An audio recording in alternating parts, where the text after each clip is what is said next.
இதோ நான் விரைவாய் வருகிறேன் என்று சொன்ன இயேசுவின் நாமத்தில் அன்பின் வாழ்த்துக்கள். கிபி 30ஆம் ஆண்டுகளில் எருசலேம் தேவாலயத்தின் பிரம்மாண்டத்தை பார்த்து அனைவரும் வியந்தபோது இயேசு ஒரு தீர்க்கதரிசனத்தை கூறினார். இந்த கற்கள் ஒவ்வொன்றும் இடிக்கப்படும், ஒன்றின் மேல் ஒன்று இராதபடி எல்லாம் தரைமட்டமாகும் என்று அவர் அன்றே எச்சரித்தார்.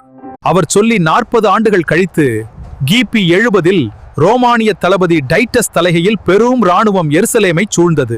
முற்றுகையின் முடிவில் உலகின் அதிசயங்களில் ஒன்றாக கருதப்பட்ட அந்த பிரம்மாண்ட தேவாலயம் தீக்கிரையாக்கப்பட்டது.